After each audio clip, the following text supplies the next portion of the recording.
El día de hoy realizaremos un análisis sobre la arquitectura paleocristiana y la arquitectura bizantina. Antes de iniciar, tenemos que entender que en el año 311 fue una fecha especial y significativa que va a producir cambios en el arte cristiano. Vamos a encontrar algunas actividades no tan comunes que se realizaban en ese tiempo. En esta fecha se promulgó el primer edicto de tolerancia, el edicto de Valerio Augusto, aunque tendrá más importancia el edicto de Milán del año 313. Esto significaba para los cristianos un triunfo debido a que gracias a estos edictos van a encontrar la libertad para practicar su culto. Y es por ello con el cual se va a empezar a transformar el pensamiento cristiano de una manera libre y van a empezar a establecer una arquitectura propia de dicha religión. En el mapa que a continuación están observando, ustedes están analizando de qué manera se encontraba dividido el Imperio Romano. ¿Qué fue el Imperio Bizantino? Bueno, este fue un imperio surgido a partir del Imperio Romano, el cual en el año 395 se va a dividir en dos, cuya parte oriental es donde se va a desarrollar el Imperio Bizantino. Ya para el año 395, Teodosio el Grande decidió dividir este imperio. A su hijo Arcadio le correspondió el lado oriental. Su imperio duró 1000 años, más que el Imperio Occidente, y tuvo como capital Constantinopla, antiguamente conocida como Bizancio. El Imperio Bizantino comprende uno de los mayores imperios de la historia, ya que se supone llegó a ser una potencia a nivel mundial y trascendió a lo largo de los siglos. Uno de los elementos más importantes que vamos a encontrar en este tipo de arquitectura va a ser la construcción de catacumbas, las cuales van a ser antiguos cementerios subterráneos usados durante algún tiempo por las comunidades cristianas y hebreas. Estas las vamos a encontrar principalmente en Roma. Las catacumbas cristianas eran numerosas y tuvieron sus comienzos a inicio del primer siglo, y estas se fueron ampliando de manera posterior. El origen de las catacumbas tiene un inicio cristiano y era de la sepultura. Posteriormente fueron utilizados para que los cristianos empezaran a tener reuniones clandestinas. Esto era precisamente para celebrar algunos ritos funerarios, algunos aniversarios de los mártires y de los difuntos. Durante las persecuciones sirvieron, en casos excepcionales, como un lugar de refugio de manera momentánea, y de manera posterior fueron lugares para practicar algunas eucaristías. Cuando terminaron las persecuciones, las catacumbas se convirtieron, sobre todo en el tiempo del Papa San Dámaso, en verdaderos santuarios de los mártires. Es importante ver que encontramos diferentes tipos de catacumbas. En aquel tiempo también habían cementerios al aire libre en Roma, pero los cristianos, por diferentes razones, prefirieron los subterráneos. Ante todo, los cristianos empezaron a rechazar algunas costumbres paganas, como la incineración de los cuerpos. Otra de las características que vamos a encontrar de las catacumbas va a ser que en muchas ocasiones los cristianos no seguían algunas normas romanas, donde en algún momento estas prohibieron la sepultura de los difuntos dentro de los muros de la ciudad. Todas las catacumbas se encontraban situadas precisamente a lo largo de las grandes vías consulares y generalmente en las zonas de los suburbios de aquellos tiempos. Entonces es importante entender estas costumbres cristianas. Cuando se inicia el culto del cristianismo de una forma tangible, las iglesias lo que trataban eran de tomar algún tipo de modelo que no correspondiera a la tradición pagana. Un elemento importante que vamos a encontrar es la basílica. Se utilizó la arquitectura cerrada correspondiente a la basílica romana y se adaptó el culto cristiano. Si el culto pagano era el sacrificio y este se realizaba en una parte exterior, el culto cristiano se trasladó al interior y el sacrificio se trasladó de manera simbólica a un altar, donde se realizaba el acto de Eucaristía, el sacrificio del pan y el vino. La basílica paleocristiana en general constaba de 3 partes: un atrio de acceso, el cuerpo de la basílica longitudinal y dividido en 3 o 5 naves separadas por columnas. La nave central siempre solía tener mayor altura, mientras las naves laterales a veces tenían una galería o tribunas llamada matroneo, o especialmente realizadas para las mujeres. En el presbiterio se situaba el altar. La cabecera estaba ocupada por un ábside cubierto con una cúpula de 1/4 de esferas. Los no bautizados ocupaban un lugar ante la puerta de la basílica, llamada atrio o nártex, donde solía haber una gran pila de agua para la absolución. La cubierta de la construcción de la basílica paleocristiana primitiva acostumbraba a ser de 2 aguas con techumbre de madera, poco pesado, por lo que sus muros eran completamente lisos y no había necesidad de construir contrafuerte. La luz exterior provenía de grandes ventanales abiertos a las paredes laterales y de la parte alta de la nave central del clarístoro. Muchos de los materiales empleados, como las columnas y capiteles, fueron aprovechados de otros edificios romanos. Ya para finales del siglo IV y a comienzos del siglo V, comenzaron a suprimirse las iglesias de formas irregulares para ser reemplazadas por iglesias de forma regular, es decir, basílicas regulares orientadas al este, de 3 naves con un ábside en uno de los lados menores, como pueden ustedes observar, y del otro lado menor la entrada frente al coro. En todo el imperio quedó así asociado el concepto de iglesia con el de basílica. Sin embargo, a pesar de la gran cantidad de templos o basílicas cristianas que se construyeron durante el siglo IV, en siglos posteriores fueron muchos de ellos destruidos y reformados. El alzado de una basílica realmente es importante porque va a permitir tener luz directa, pero también va a permitir generar una sensación de amplitud.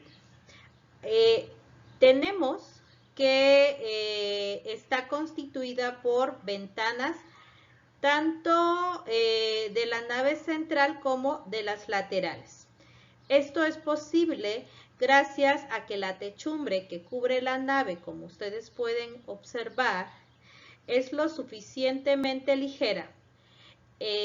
Cuando se inicia es de madera y esta permite que la nave central se vea más alta.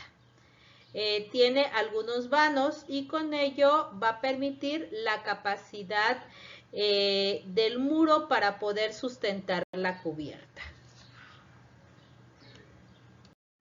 Como pueden ustedes observar, estamos viendo 2 plantas arquitectónicas que nos está describiendo la forma en la cual se da una transición de la basílica romana a la basílica cristiana.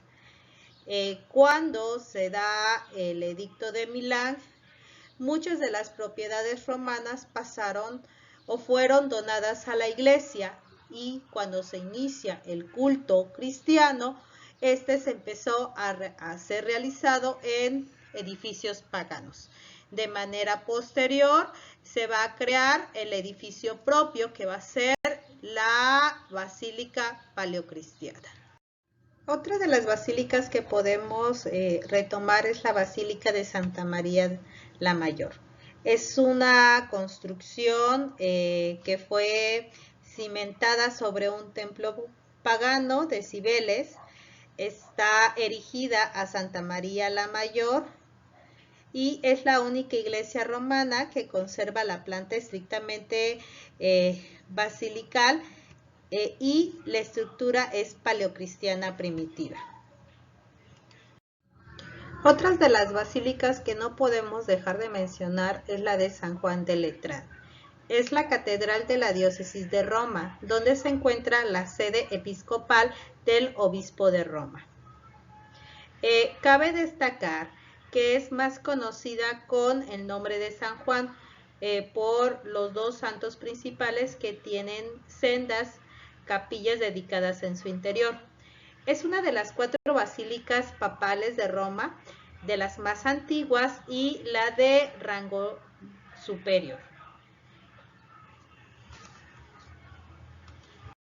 Otro elemento importante que vamos a encontrar dentro de la arquitectura paleocristiana es su iconografía.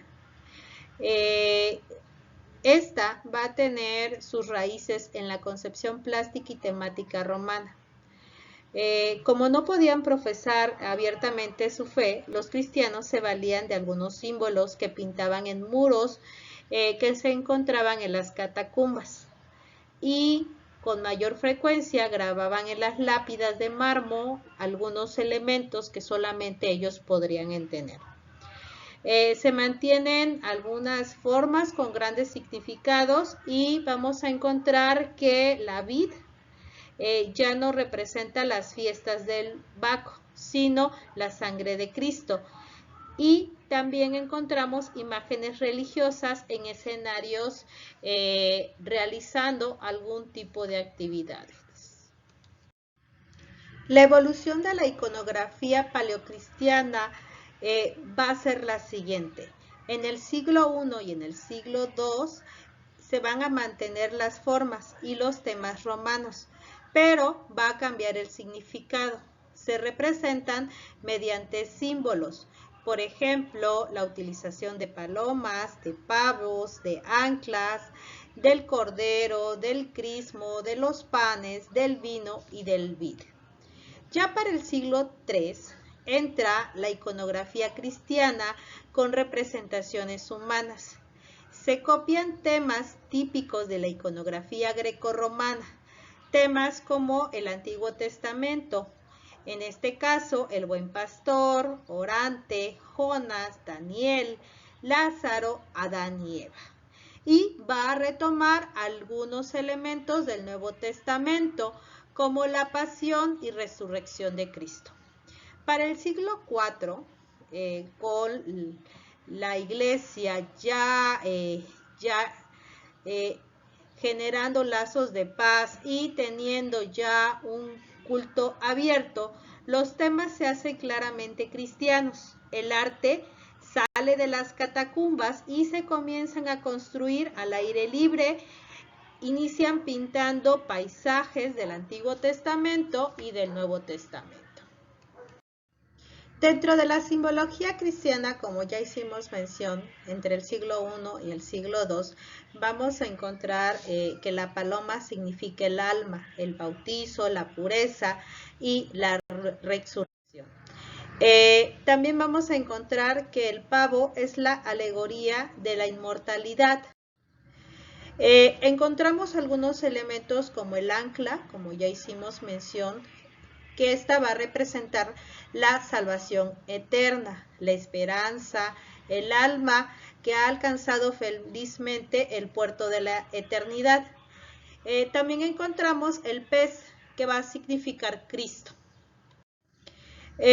Otro elemento importante que encontramos va a ser el crismo.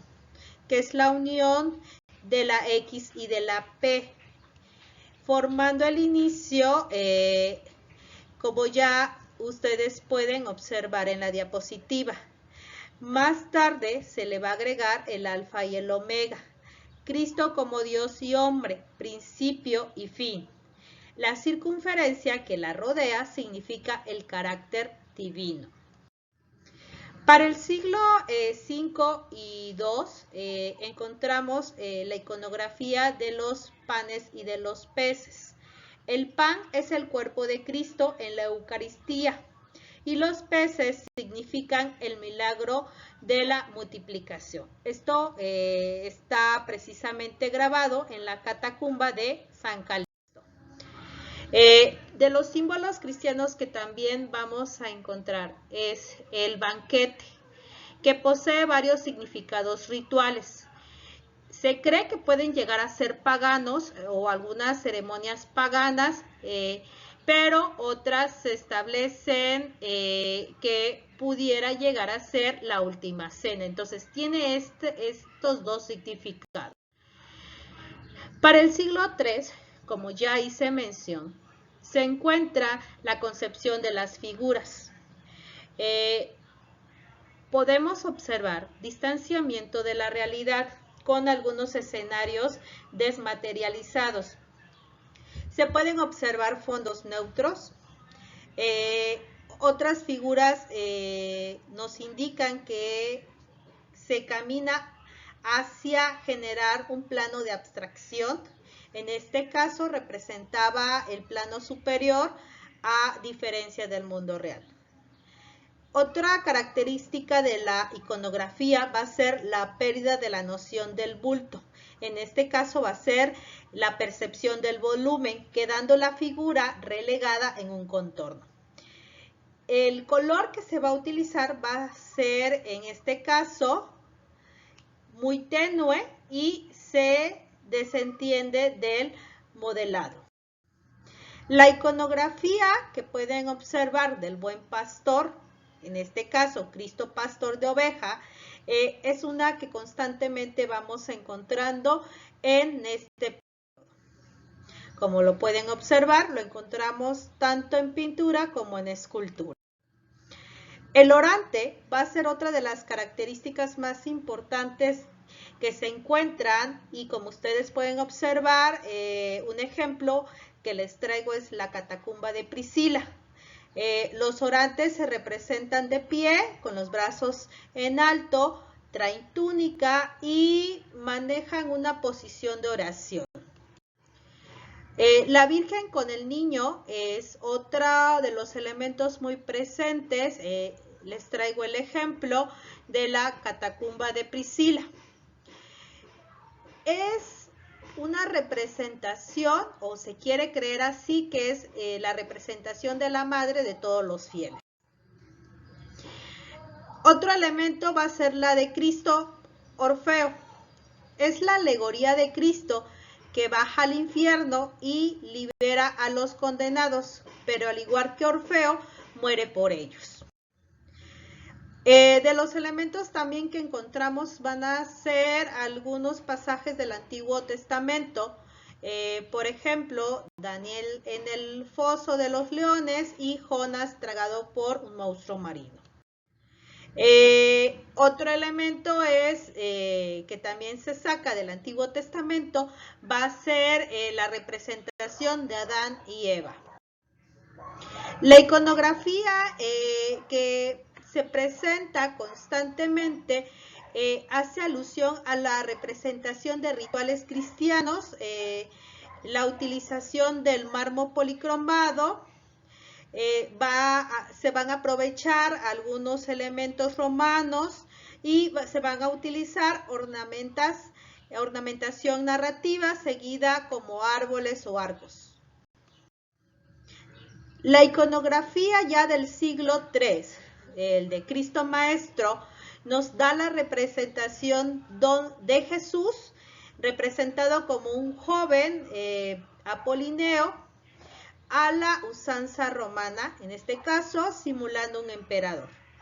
Podemos encontrar también esculturas de bulto, redondas y sedentes. Cristo aparece imberbe con una túnica que sigue la técnica de paño mojado y el cabello trabajado a trepano. Otro elemento iconográfico que vamos a encontrar en el siglo IV van a ser las escenas evangélicas y los pasajes del Antiguo Testamento, como ustedes pueden observar. Esta está tallada en un sarcófago dogmático. En otro sarcófago también podemos encontrar los elementos ya mencionados. Los elementos de la iconografía del siglo IV son escenas evangélicas y pasajes del Antiguo y Nuevo Testamento. A continuación están viendo el sarcófago de los hermanos. La iconografía del siglo V está proyectada hacia el Buen Pastor, como el ejemplo que ustedes están observando. Es un mausoleo de la Gala Placidia. Una de las novedades que vamos a encontrar va a ser la utilización de las pechinas. Cabe destacar que los primeros intentos de utilizar las pechinas fueron por los romanos, pero la verdadera explotación de este recurso se realizó en la época bizantina, en el siglo VI. El edificio más destacado que utiliza este tipo de soporte para su cúpula es la iglesia de Santa Sofía en Constantinopla. Estas pechinas eran utilizadas precisamente, como ustedes pueden observar, para establecer una adecuada construcción, y es lo que están observando ustedes en su diapositiva de manera sombreada. Un elemento importante también que podemos destacar, como ustedes están observando, es la utilización de la cúpula sobre un espacio circular, representando así una simetría que se va a integrar y va a hacer que las pechinas puedan tener una importante función. Las pechinas van a ser una solución constructiva en forma de triángulos curvilíneos sobre los que se apoya la cúpula de forma que ésta pueda superponerse en una base cuadrangular. Las pechinas van a permitir el paso cuadrado de la planta al círculo en altura. Una de las técnicas que vamos a encontrar dentro de la arquitectura bizantina va a ser las bóvedas de materiales ligeros y porosos. Van a construir bóvedas sin cimbra a partir de tubos de cerámica y tejas opuestas para crear una red de radios. Los empujes se absorben por cupilillas, casquetes y contrafuertes. Otro elemento importante que están aportando los bizantinos van a ser sus capiteles. En este tipo de arquitectura vamos a encontrar dos tipos de capiteles. El conocido como corintio, que no se debe de confundir con el orden corintio, del que hereda no obstante el uso de hojas de acanto, coronado en ocasiones con un cimacio de forma piramidal volteada. También podemos destacar el conocido como cúbico, ornamentado con trepanaciones y rematado igualmente con un cimacio. Esta técnica será imitada posteriormente por los musulmanes.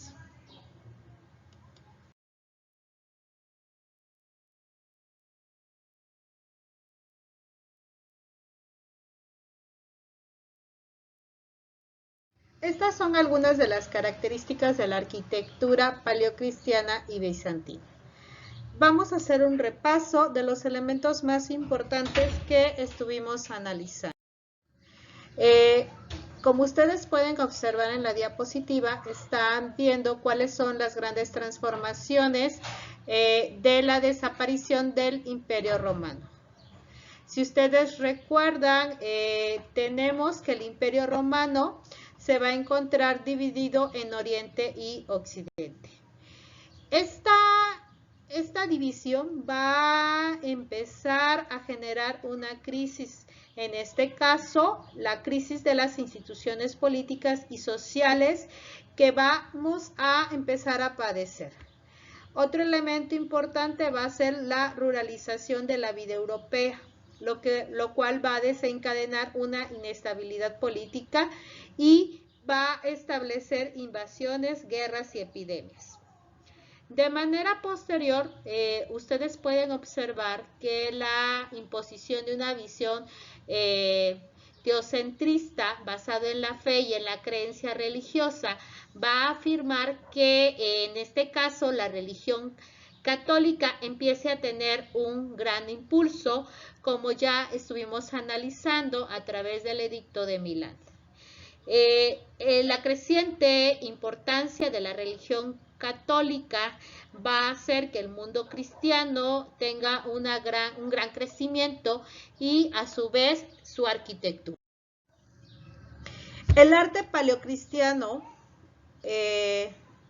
tiene varias etapas. Una de sus primeras etapas, como ustedes pueden observar en la línea del tiempo que se encuentra en su diapositiva, es primero ser clandestino. Y de las características más importantes que encontramos ahí es empezar a realizar el culto dentro de las catacumbas.